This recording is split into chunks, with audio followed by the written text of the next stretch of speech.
नमस्कार दोस्तों।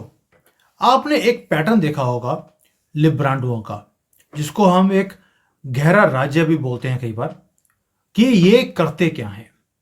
वैसे तो दादागिरी करेंगे, लेकिन जब इनके हाथ से सत्ता निकल जाती है या निकलने वाली होती है, इनका एक पैटर्न है, ये आग लगा देते हैं। और जो दूसरा गवर्नमेंट आने वाली है उसका काम को इतना मुश्किल कर देंगे कि दूसरा आदमी को 5-10 साल तो इनके गड्ढे जो खड़े होते हैं उसको भरने में ही लग जाते हैं। भारत में हमने देखा, मोदी जी ने 10 साल में गड्ढे भरने का काम किया है। अब थोड़ी सी गाड़ी हमारी चलनी शुरू हुई है। गड्ढे भी इतने बड़े थे कि सड़कों पे ये नहीं समझ आता था कि सड़क किधर है और गड्ढे किधर है। अमेरिका में भी यही हाल हो रहा है। वहां पर जितनी फाइलें जहां जहां पड़ी थी वो सारे एरियाज को जला दिया गया है ताकि कोई सबूत बचे ही नहीं।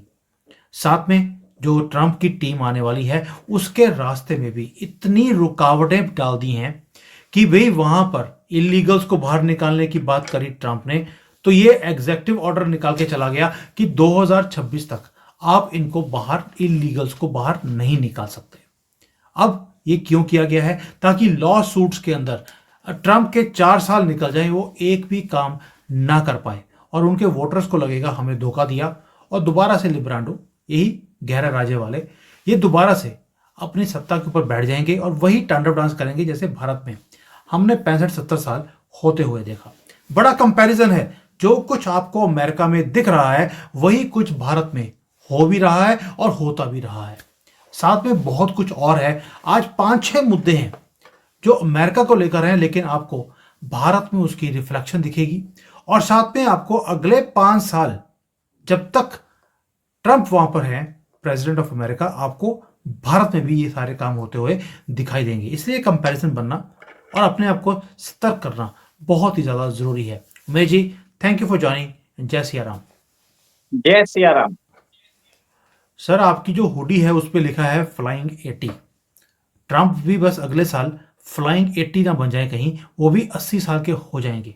बाइडन तो ऑलरेडी 80 साल का है, तो वो तो फ्लाइंग ऑलरेडी हो गया है। तो आपको लगता है कि वो फ्लाइंग जो बाइडन है, वो अमेरिका में जो ट्रंप की फ्लाइट है उसे बैठाकर जाएंगे ताकि उड़ ही ना सके? सर, आपको याद होगा नवंबर 5 को जब रिजल्ट आया था, मैंने उसी दिन आपके शो पे लाइव में बोल दिया था, it is going to be 75 days of Biden presidency.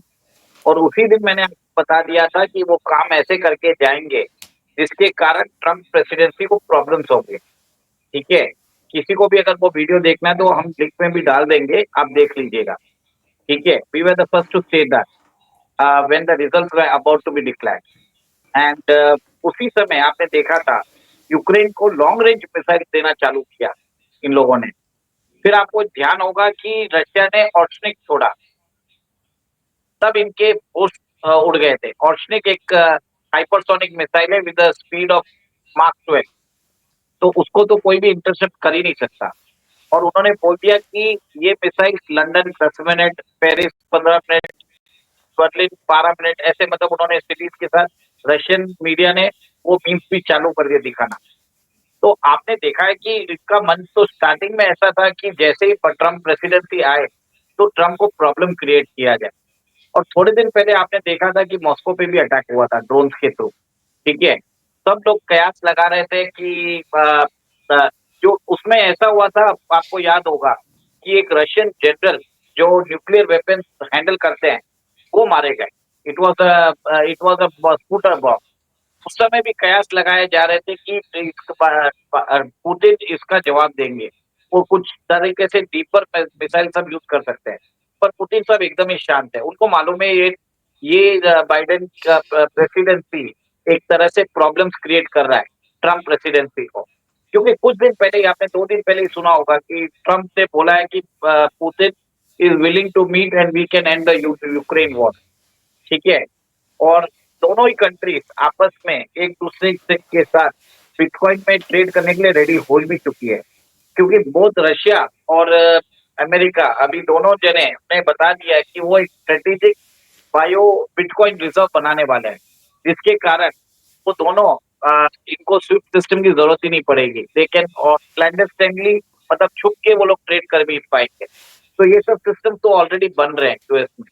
Okay, तो ऐसा नहीं है कि ट्रम्प को नहीं मालूम कि ये प्रॉब्लम क्रिएट करेंगे। तो इसके लिए कि आपने ट्रम्प की कैबिनेट में देखा है, सारे जो भी हैं वो एक सीजन ब्यूरोक्रेट्स हैं। उनको मालूम है कि क्या करना है। ठीक है, जैसे आपने बताया कि एक 1 मिलियन जो इलीगल इमिग्रेंट्स हैं, उनको बोल दिया कि आप 2026 तक रह सकते हो।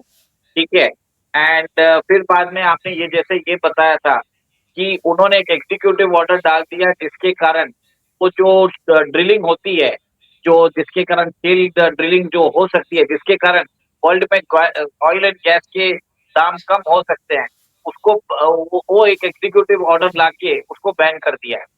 ठीक है, तो एक तरह से ट्रम्प तो खुद ही बोल रहे हैं कि अ, कि इन लोगों ने हमारा ट्रांजिशन बहुत बड़ा प्रॉब्लम क्रिएट कर दिया है।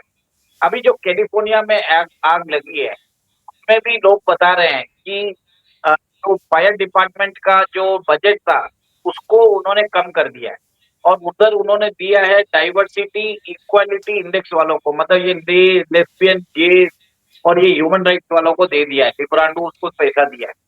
तो यहाँ पे भी मुझे एक कॉन्स्पिरेसी नजर आती है। मुझे एक ऐसा लगता है ये फायर जानबूझ के लगाया गया है। ठीक है, ताकि ट्रम्प का पूरा जो फोकस रहना चाहिए वो रीडेवलपमेंट एफर्ट्स में रहना चाहिए। ठीक है, और एक चीज आपको मुझे भी ये भी लगता है जिस हिसाब से आपने बताया है कि जो शैडो गवर्नमेंट है, जो पीछे से बाइडेन एडमिनिस्ट्रेशन को रन करती है, इन लोगों को ऐसा लग रहा है कि इनकी जो अहमियत है खत्म हो जाएगी। और आपने बरोबर बताया कि ये लोग ट्रम्प का जो राज है उसको इतना प्रॉब्लम क्रिएट करके जाना चाहते हैं कि ट्रम्प को इसको भरने में प्रॉब्लम आएगा। सर मुझे एक चीज बताइए, इलीगल जो कंट्री में आ गए हैं उनको शील्ड देने का मतलब क्या था? वही काम है जैसे भारत में बांग्लादेशियों को और रोहिंग्यास के जो इलीगल लोग आए हैं उनको शील्ड हमारा ऑपोजिशन वो करती है। वही काम बाइडन वहां पर कर रहे हैं। लिब्रांडो का जो वर्किंग स्टाइल है वो पूरे वर्ल्ड में ऐसा ही सेम रहता है। सर, लिब्रांडो और जिहादियों का एक ही वर्किंग स्टाइल है। अगर आप यूके में देख ले लेबर पार्टी हो, या यूएस में देख ले डेमोक्रेटिक पार्टी हो, या भारत में कांग्रेस पार्टी हो, इन लोगों का एक ही चीज रहता है। ये लोग एक ही तरह से काम करते हैं। जो इलीगल इमिग्रेंट्स हैं को ये लोग रियायत देते हैं, और उसके बाद और जिसके कारण जो टैक्स पेयर का पैसा है उसको वेस्ट किया जाता है। और जिस हिसाब से इन लोगों ने लॉबी बनाई है, और जिस हिसाब से नए नए इन लोगों ने जो बखेड़े क्रिएट किए हैं, जैसे डाइवर्सिटी, इक्वालिटी और इंडेक्स बना के इन्होंने बहुत बड़ा बखेड़ा क्रिएट किया है वेस्ट में। ट्रम्प ने तो सीधा ही बोल दिया है कि वो आते ही ये सारे जो भी नॉर्म्स इन्होंने बनाए हैं इसको खारिज कर देंगे। और उन्होंने तो सीधा ही बोला है कि he will support the oil and gas industry. Sir मुझे एक चीज बताइए, ट्रंप ने बोल दिया कि मैं वॉर को रुकवा दूंगा रशिया और यूक्रेन के बीच में। और बाइडन ने क्या किया? बाइडन ने जाने से पहले दोबारा से टफेस्ट सैंक्शंस लगाए हैं रशिया के ऊपर, ताकि ये युद्ध को ट्रंप रुकवा ही ना सके। और जो हमारे जोकर साहब हैं जेलेंस्की, उन्होंने भी जैसे ही सैंक्शन किया है 1 मिनट के बीच में उन्होंने थैंक यू का ट्वीट भी कर दिया कि थैंक यू सो मच, आपने पुतिन की रीढ़ की हड्डी तोड़ दी। सर क्या ये जो हिडन गवर्नमेंट है जिसको हम गहरा राज्य बोलते हैं इतना घबराए हुए हैं कि युद्ध ना रुके? सर सर मेरे हिसाब से देखिए, जब तक इनको काम चाहिए था तब तक इन्होंने सैंक्शन नहीं लगाए थे। इनको भी मालूम था कि रशिया अपना काम निकाल रहा है। अब ये चाहते हैं कि ट्रम्प और पुतिन के बीच में जो मीटिंग हो वो कॉर्डियल टर्म्स में ना हो। ठीक है, पुतिन तो साहब तो सीधा आके बोलेंगे आपको ये सैंक्शन हटाइए, फिर बाद में बात करेंगे। सबसे पहले तो मुझे लगता है कि कीव में ग्रेजिव चेंज हो सकता है। जब ट्रम्प आएंगे तो पुतिन एक ही डिमांड करेंगे कि उधर से इस जोकर को उधर से हटाइए, तभी जाके हम पीस की बात कर सकते हैं। तो मोस्ट प्रोबेबली लोग तो जैसे बता रहे हैं यूनुस के दिन यूनुस भागने वाला है। मेरे हिसाब से जेलेंस्की को कोई भी शरण नहीं देगा। ऐसी भी हालत हो सकती है, क्योंकि Zelensky might be removed from power as soon as Trump साहब आते हैं। और मेरे हिसाब से आप जैसे बता रहे हैं, रशिया के ऊपर एडिशनल सैंक्शंस लगा दिए, जिसके कारण रशिया की ऑयल रेवेन्यूज को हर्ट करना। सर ऐसा कुछ भी नहीं होने वाला है, ठीक है? अगर रशिया ने सारी चीज को अकाउंट कर लिया है, 2014 में जब उन्होंने क्रीमिया को इन्वेड किया और अपने अंदर मिला लिया, तब से वेस्ट सैंक्शंस लगा रहा है। आप सोचिए 8 साल लगे पुतिन को सारी वॉर, वो सब ये सब सोच चुके होंगे कि क्या करने वाला है अमेरिका, और उसके लिए उसने 60 साल से प्रिपरेशन कर लिया होगा। तो आज देखिए रशियन इकोनॉमी 2 से 3% ग्रो कर रही है, जबकि यूरोप रिसेशन में है। अमेरिका को शायद बता रहे हैं कि अगले क्वार्टर में शायद रिसेशन में आ सकता है। तो डिफरेंस आप देख लीजिए सर, प्लानिंग किसकी बढ़िया है। मुझे ये बताइए, हम हमेशा बोलते हैं कि ये जो गहरे राज्य वाले हैं, इनका नैरेटिव होता है, एक तो नैरेटिव के ऊपर कंट्रोल रखते हैं, दूसरा ये प्रॉब्लम्स क्रिएट करके रखते हैं ताकि कोई भी शांति से ना रह सके। नैरेटिव को इतना कंट्रोल किया जाता है कि मार्क जकरबर्ग ने उसने बोल दिया कि बाइडन ने हमारी टीम के ऊपर इतना ज़्यादा प्रेशर डाला कि भाई आप एक तो कोविड-19 के ऊपर कोई बात नहीं करेंगे, इवन कि रशिया यूक्रेन वॉर के ऊपर भी अगर आपने रशिया की फेवर करी है, आपकी वीडियोस को डिलीट कर दिया जाता है। लेकिन जेलेंस्की की बड़ाइयां करने वाले कि जेलेंस्की युद्ध को जीत रहा है, उसके ऊपर वो बार बार वीडियोस दिखाते हैं और किसी को रोका नहीं जाता। सर आपने देखा है कि ये जो सारा कुछ है, जब ये सारा कुछ जगह ने बोला, बाइडन ने क्या बोला? बाइडन ने बोल दिया कि इट वॉज ट्रूली शेमफुल। क्या बाइडन अपने एक्शंस के ऊपर बोल रहे थे कि yes I was a shameful president, या जकरबर्ग को बोल रहे हैं ये लोग? देखिए Biden presidency is an extension of Barack Hussein Obama presidency, that is Obama 3.0। ठीक है, पहले तो आप ये समझ लीजिए बाइडेन कभी प्रेसिडेंट था ही नहीं, he was just a rubber stamp president. And जैसे आपने बताया है, अ, ये जो मार्क जुकरबर्ग है, आप मेरे बहुत सारे खुद के मेरे प्रोफाइल मेरे पोस्ट डिलीट हो जाते थे, मुझे बैन कर दिया जाता था। मेरी आज पोस्ट को लिमिटेड कर देते हैं, not even in Facebook, even Twitter में तो अभी कम हो चुका है, फेसबुक में कर देते हैं, even in LinkedIn and even in बहुत सारे बाकी सब प्लेटफॉर्म्स पे भी। आपने देखा हमारा खुद का चैनल को कुछ दिनों पहले इन्होंने शेडो बैन कर दिया था। फीड्स के अंदर फीड्स के अंदर ये भेजते ही नहीं है, जबकि लिब्रांडो के वीडियो लाखों और करोड़ों व्यूज में जाते हैं। तो ये नई बात नहीं है सर, ये तो मेरे हिसाब से ये पहले से ही होता जा रहा था। आपको याद है आइवरमेक्टिन करके एक दवाई होती थी, ठीक है, जिसको इन लोगों ने बोल दिया कि इट इज नॉट फीजिबल, जबकि यूपी में बाबा साहब जो हमारे योगी आदित्यनाथ जी है, इन्होंने इसको यूज किया था, और इसके कारण फर्स्ट वेव में बहुत फर्क पड़ा था। जहाँ पे लोग त्राईमाम कर रहे थे सिलेंडर के लिए, यूपी में ऐसा कोई भी प्रॉब्लम नहीं था। उन्होंने वहां पे जहाँ तक लोगों ने मुझे बताया कियोस्क लगा दिया था कि जिसको भी चाहिए वो दवाई आके ले सकता है, आइवरमेक्टिन की। और हमारे जो आईएमए के जो हमारा इंडियन मेडिकल एसोसिएशन है, वो इसको सर्टिफाई नहीं कर रहा था। मुझे खुद को कोविड हुआ था, मेरी इच्छा के विरुद्ध मुझे रेमडेसिविर दिया गया, 6 वाइल ऑफ रेमडेसिविर। और अभी लोग बता रहे हैं कि कितने लोग मर रहे हैं, अचानक उनको हार्ट अटैक आ रहा है, अचानक कैंसर हो रहा है, अचानक न्यूरोलॉजिकल प्रॉब्लम्स हो रहे हैं। तो कोविड के साइड इफेक्ट्स तो है ही सर, वैक्सीन के भी साइड इफेक्ट्स है। और ये जो मेडिकेशन उस समय प्रिस्क्राइब किया गया था, it was done to favour this pharma company.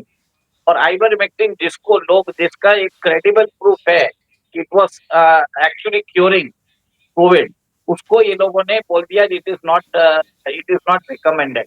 एक तरह से डर का माहौल बनाया, एक तरह से इन लोगों ने ऐसा एक सिस्टम बना दिया था कि they wanted to profit from human anxiety, human blood, human death. तो एक तरह से मेरे हिसाब से अगर जकरबर्ग आज ये बात कर रहे हैं, वो ट्रम्प के प्रेशर में बोल रहे हैं, वो बाइडेन से छुटकारा पाके नहीं बोल रहे हैं। इनफैक्ट वो खुद उस टाइम पे कॉम्प्लिसेट थे। इतना ही रहता था, अगर वो ही वॉज इतना ही केयरिंग करते, तो ही शुड हैव कुछ भी हो जाने देते, वो he should have stood with the truth. कहीं ना कहीं तो आज वो आज उन्होंने उस चीज को साथ देख के he became one of the criminal. मेरे हिसाब से तो मार्क जुकरबर्ग एक क्रिमिनल है। और उसने चाइना जो ये वायरस होता था, हम उसको उस समय चाइनीज वायरस बोलते थे, तो हमारे पोस्ट को सेंसर किया जाता था। हम उसको वुहान वायरस बोलते थे, तो हमारे पोस्ट को सेंसर किया जाता था। जबकि 1991 से पहले अगर ग्रोथ आता है तो उसको हिंदू रेट ऑफ ग्रोथ बोलते हैं, वहां पे किसी को कोई प्रॉब्लम नहीं होता है। वहां उस कैरेक्टराइजेशन में सबको इजी लगता है। बट व्हेन वी क्लासिफाई वो as the virus as Wuhan virus और चाइनीज वायरस, इमीडिएटली आपके प्रॉब्लम, आपके वीडियोस होते हैं, आपके पोस्ट होते हैं, आपके मीम्स होते हैं, दे वर सेंसर। सर एक तरह से सेंसरशिप regime ला दी थी फेसबुक ने। ओके, और एक तरह से he is also a part of this deep state, he is a part of the hidden government. Okay, तो मेरे मानना ये है कि आज वो कुछ भी बोले, सबको मालूम था। सर इन्होंने ट्रम्प को ही डी प्लेटफॉर्म कर दिया था, फेसबुक ने, हम्म। ट्विटर ने और लोगों ने। तो आप मेरे हिसाब से ये तो इन्होंने जो काम किया है, it is equivalent for digital censorship. फिर बाद में मिस इन्फॉर्मेशन, फिर नरेटिव इन्होंने ऐसा चलाया कि that was favouring China. They were in they are cooperating with the rogue regime. And वो डब्ल्यूएचओ का जो चीफ है Tedros, he is known to be an agent of China. वो तो जिस हिसाब से उसने कंट्रोवर्शियल स्टेटमेंट दिए, nobody is talking about that. Sir America का ही देख लीजिए ना, जो वायरस है वुहान इंस्टीट्यूशन ऑफ वायरोलॉजी में जो वायरस था, इट वाज एक्चुअली द उसको टेस्टिंग के लिए तो एंटोनी एंटोनी फोशी ने दिया था, अमेरिका के जो यस। साइंटिस्ट थे उस समय। तो आप कोई भी उसके बारे में बात नहीं करता। सर एक तरह से मेरे हिसाब से दिस इज अ ग्लोबल, ये ग्लोबल कॉन्स्पिरेसी था, जिसके अंदर इन लोगों का मन था कि डीपॉपुलेट करना है अर्थ को कैसे भी, after robbing them of their wealth through all dubious mean, जो भारत के प्रधानमंत्री ने होने नहीं दिया। और 100 देशों, 110 कंट्रीज को उन्होंने फ्री में वैक्सीन दी। भारत में लार्जेस्ट इम्यूनाइजेशन प्रोग्राम भी और इम्यूनाइजेशन एंड वैक्सीनेशन प्रोग्राम किया इन द वर्ल्ड। तो इसी तरह से जॉर्ज सोरोस ने भी बोला कि he committed $1 billion to dislodge the Narendra Modi government. Sir ये एक तरह से globally these things are interconnected. और आपने देखा ही है कि जिस वक्त कोविड हुआ था उसी वक्त शाहीन बाग भी हुआ, उसके बाद फार्मर्स प्रोटेस्ट भी हुआ। ठीक है, देश में यूक्रेन जैसा एक रेजिम चेंज ऑपरेशन कराने की कोशिश की गई थी, जिसको मोदी जी ने फेल कर दिया। सर आप सोच के देखिए क्या कंपैरिजन है अमेरिका का और भारत का। हम इकोनॉमिकली या सुपर पावर की तरह कंपैरिजन नहीं कर रहे, हम प्रॉब्लम्स की बात कर रहे हैं। जैसे यहाँ पर मोदी जी काम करने की कोशिश कर रहे हैं तो हर चीज़ को डीरेल किया जा रहा है कांग्रेस की तरफ से। फैक्ट्रियों में आग लगाई जा रही है, रेलवे लाइनें उड़ाई जा रही हैं, धमकियां दी जा रही हैं। वही काम अमेरिका में भी हो रहा है, कोई डिफरेंस नहीं है। और मोदी जी यहाँ पर तरक्की करने की बात बोलते हैं तो अपोजिशन वाले उसके अंदर जितने भी पत्थर पहाड़ खड़े कर सकते हैं वो खड़े कर रहे हैं। बाइडन भी वही काम कर रहा है अमेरिका के साथ। और जो कुछ अमेरिका में आज आपको दिखता है वही कुछ भारत में भी हो रहा है। अब क्या ट्रंप और मोदी जी दोनों मिलकर इस प्रॉब्लम को, जिसको हम लिब्रांडो बोलते हैं, इसको सॉल्व कर सकते हैं, इसे हैंडल कर सकते हैं? क्योंकि इंडिविजुअली इस लड़ाई को हम जीत नहीं सकते, क्योंकि इनकी जड़ें बहुत ज़्यादा गहरी हैं। तभी इसे गहरा राज्य भी बोला जाता है। अब इसको तोड़ने के लिए, जड़ से उखाड़ कर फेंकने के लिए, ये सबको साथ में आना पड़ेगा। सर आखिरी क्वेश्चन पूछता हूं आपको। जो कैलिफोर्निया में आग लगी और ट्रंप ने बोल दिया कनाडा को हमने अपने साथ मिलाकर 51st स्टेट बनाना है। जो ट्रूडो है, जिसको उन्होंने बोल दिया girl you are no more the prime minister, उसने बोल दिया हम कनाडा को अमेरिका को देने के लिए रेडी हैं, आप हमें कैलिफोर्निया दे दीजिए, कनाडा ले लीजिए। ऊपर से कनाडा कैलिफोर्निया में आपने आग लगा दी। Do you see a correlation? Sir simple सी बात है ना सर, आप समझ लीजिए California is a growth engine for America. वो वहाँ का सब ऐसा वर्ल्ड के अंदर उसकी रैंकिंग इन इकोनॉमी फिफ्थ है। ठीक है, अगर वो सेपरेट कंट्री रहता है। और अमेरिका में सबसे ज्यादा एक one of the very richest state, it's a venture capitalist paradise in America. वहाँ की बीचेस देख लीजिए, वहाँ का हॉलीवुड देख लीजिए, जो अमेरिका का सॉफ्ट पावर है वो उधर से आता है। तो मेरे हिसाब से एक तरह से ट्रम्प की टाइम पे उस चीज को डिमिनिश करने की कोशिश की जाए, किया जा रहा है। जैसे आपने देखा है कि मेटा ने अभी कंप्लाई कर लिया, उन्होंने फैक्ट चेकर्स को रिमूव करके कम्युनिटी गाइडलाइंस लेके आ रहे हैं, जैसे एक्स में हो रहा है। वैसे ही ये बाइडेन एडमिनिस्ट्रेशन नहीं चाहता है कि ट्रम्प बॉलीवुड पे भी कब्जा कर ले। आपको याद है कि जैसे इंडिया में मोदी जी ने नोएडा फिल्म, जैसे यूपी में नोएडा फिल्म सिटी बन रही है और बात चल रही है कि जो बॉलीवुड है वो नोएडा फिल्म सिटी में भी शिफ्ट हो सकता है। वैसे ही हॉलीवुड का भी इन्फ्लुएंस चेंज करने या उसका कैरेक्टरिस्टिक चेंज करने की कोशिश हो सकती थी, जिसके कारण इन्होंने क्या किया कि पूरे शहर में ही आग लगा दी। मेरे को तो यही लगता है कि इन्होंने पूरे शहर में आग लगा दी है, क्योंकि कुछ महीनों पहले इन्होंने वहां पे जो फायर का बजट है वो कम कर दिया था। तो फायर डिपार्टमेंट के बहुत सारे जो लोग हैं वो अभी एम्प्लॉयड नहीं है, और वो फंड अलोकेट किया था सारे गेस, लेस्बियंस, ह्यूमन राइट इन लोगों को, जिनका कोई काम धंधा नहीं है सर। तो मेरे हिसाब से बहुत सारी सिमिलरिटी है, और इस हिसाब से एक तरह से लोगों को जानना जरूरी है कि बाइडेन एडमिनिस्ट्रेशन अगले एक हफ्ता और है और क्या क्या कर सकता है, आप सोचिए। और मेरे हिसाब से तो अगर इस बीच अगर अमेरिका में कोई हमला हो जाए अगले 7 दिन में, तो you don't be surprise, anything can happen from now onward. Sir आपने वही बात कर दी कि अमेरिका के ऊपर स्ट्राइक या कहीं और स्ट्राइक, कुछ भी हो सकता है। इमरजेंसी अभी भी लग सकती है। ये 7 दिन बहुत भारी रहने वाले हैं। लिब्रांडो ने पूरा जाल बिछा के रखा है, कहीं तो चिंगारी भड़केगी, कहीं तो कुछ होगा और बाइडेन दोबारा से प्रेसिडेंट रह जाएंगे। बार बार बोल रहे हैं कि he is trying to remain president, और ट्रम्प कहीं प्रेसिडेंट ना बन जाए। सर एक और एक चीज नोट करिए कि इन्होंने फेडरल रेट कट जो होने वाले थे, जो कमेंट्री है उसमें बोल दिया कि फोर्थ 2025 में फेड रेट कट होने वाले नहीं है। उसके कारण अमेरिकन मार्केट अभी गिर रहे हैं, ग्लोबल मार्केट गिर रहे हैं, और कल अगर बाई चांस जो नया एडमिनिस्ट्रेशन आता है वो पॉलिसी को रिवर्स करता है तो वापस ठीक हो सकता है। तो मेरे हिसाब से they are trying to engineer a fall in the global market as well. तो क्या फिनेंशियल मार्केट में एक प्रॉब्लम आ जाए, बिजनेस में कॉन्फिडेंस ना हो और ट्रम्प को और प्रॉब्लम्स आए। This are they are doing everything in the book to ensure that Trump का जो ट्रांजिशन है इट इज नॉट स्मूथ, और उनको आते जो टफ डिसीजन लेंगे उसके कारण वो अनपॉपुलर हो जाए। ये एक इनका क्लियर प्लान और एजेंडा है। Sir exactly the same playbook जो इन्होंने भारत में भी किया है। हिडम्बा की रिपोर्ट आती है कि यहाँ की स्टॉक मार्केट गिर जाए, यहाँ पर हम शांति से अपनी कंट्री को तरक्की ना करें। वही काम सारे के सारे अमेरिका में भी हो रहे हैं। और अभी जो इन्होंने बोला है कि ये रेट कट नहीं होगा, जबकि ऑल टाइम हाई के ऊपर रेट ऑफ इंटरेस्ट है।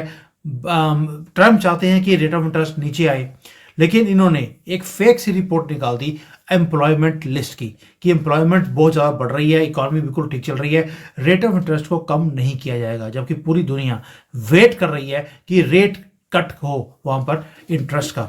बट ट्रम्प की टीम को इतनी आसानी से काम करने देंगे लिब्रांडो? ये हो नहीं सकता। पहली टर्म में भी ऐसे हुआ था। ट्रम्प वॉज सेइंग कि रेट ऑफ इंटरेस्ट को नीचे मत गिरने दो, ये गिरते गए। और जैसे ही बाइडेन प्रेसिडेंट बने हैं, इमीडिएटली रेट ऑफ इंटरेस्ट को इंक्रीज करना शुरू कर दिया, ताकि दुनिया भर से पैसे खींचकर ये अमेरिका में ले आए। So I understand all this things. मैं खुद इकोनॉमिस्ट हूँ, तो I understand the deeper meaning of all this games being played by the librandu. But anyways वो किसी और टाइम करेंगे। थैंक यू सर, जय हिंद। जय सिया राम।